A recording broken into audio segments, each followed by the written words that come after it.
You were a long time in the kitchen with Rick. I don't think he's ever helped with dessert in his life. He's never helped his mother with dessert. Just what dessert was he helping you with? Christina flushed. If he couldn't see it in the dim light, he must surely have felt the warmth rise in her. The teeniest flickers of guilt from remembering how Rick's flirting had vaguely titillated her, and a proprietary glow from Matthew's jealousy. It almost never happened that he had any reason to feel jealous.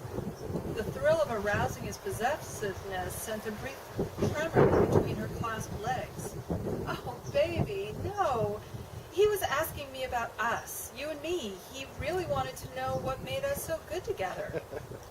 Matthew raised himself onto one elbow, turning to examine her face.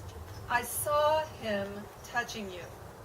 I went into the kitchen to help out, but it looked like you had enough help already. And he was pretty insistent when he hugged you goodbye. Well, geez, he was pretty lit by then. Everybody was hugging intently, maybe to keep from falling over. And yeah, maybe he did get a little flirty in the kitchen, but I think it was out of nervousness or embarrassment. We ended up talking about why you and I don't have kids. Oh, Matthew sucked in his lower lip. Does that still bother you? I only think about it when jerk-offs like Rick bring it up. Okay, occasionally when I see an adorable baby at the grocery store, but there are just as many squalling, snotty ones, so it balances out. She tucked herself into the space between his propped arm and neck. If we had kids right now, there would be a lot of things we couldn't do. She skimmed her fingers down his belly and let them rest on the rise of his pubis. If you wanted a drink right now, I'd have to put on a rope to get you one.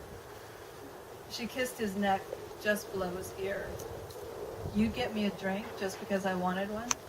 He wrapped his arm around her shoulders to draw her closer. All you have to do is tell me what you want. She took his earlobe into her mouth and breathed warm air onto the moist skin she created. She exhaled audibly as she slipped her hand beneath his waistband and found his hardness. I want you. He eased her onto her back, pinning her at her shoulders. I want all of you. He straddled her knees on either side of her thighs, her legs held together as he pressed into her scant available space.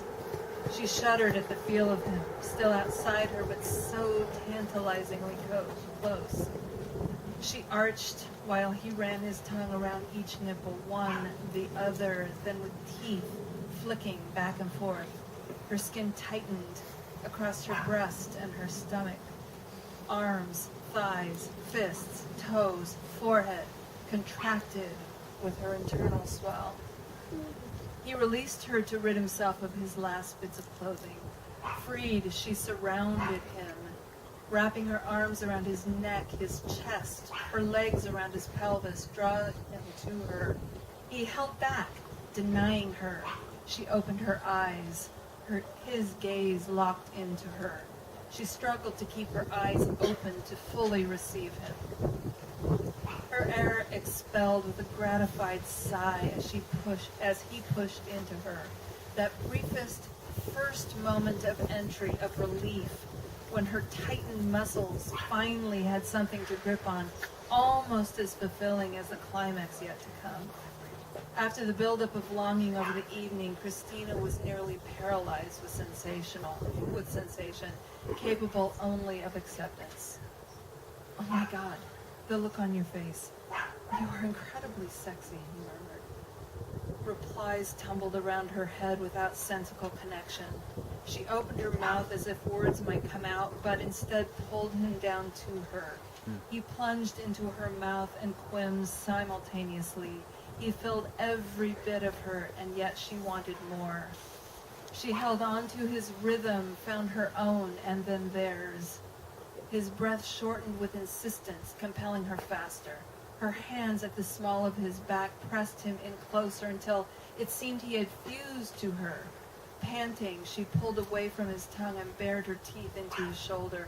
She saw only fragments of him, the crinkle at the corner of his eye, a trio of moles on his neck, a curl of graying behind his ear, every particle of him dear to her, charging her passion for him. She soaked in each sensation, the fervor of his fingers, the exquisite pressure of pubic bone on pubic bone, their slickness. Matthew stroked the side of her face with one hand and leaned into her ear. Turn over. He sat back on his heels while she complied. She stretched her arms out as she curved up to meet him, her nipples brushing the surface of the mattress. He grasped her hips and pulled her to him. She gasped at the shift of sensation. He leaned into the back of her thighs. He caressed her back, ran his fingers up her spine, splayed his hand onto her scalp with the confidence of many years of pleasing her. The heightened rhythm of his thrusts, the intensity of his hold on her ass, the increasing volume of his breath as he neared his crescendo. She reached one hand beneath her and sought the swell of her clit. She stroked his balls when they swung against her mound, her own climax so close that she stopped rocking with him, focused on her clit and on his movement against her. As she felt and heard his spasm as he arched into her, she stroked herself even more urgently, flexing around him, triumphant in her effect on him, and daring him to continue with her. She wanted this to last forever, but wanted the release right now. She yielded to him completely and yet sank into her own private abyss, absorbed in her carnality. She transcended herself and melded with him, to him, until there was no more her. She collapsed on the bed, and he followed suit, collapsing onto her. She reveled in the feel of him all over her, bathed in his skin, his sweat, his slowly easing breath. He encased her while she supported him. Brief flickers of thought began to return. Their sweat was drying. They'd want cover soon. There was a spot on her ankle that itched, and her throat clutched in need of water. Eventually, one of them would need to go to the bathroom. But for this moment, they were in sync, spent, exalted in the discovery of each other, in their well-tuned knowledge of each other, in balance. Woo!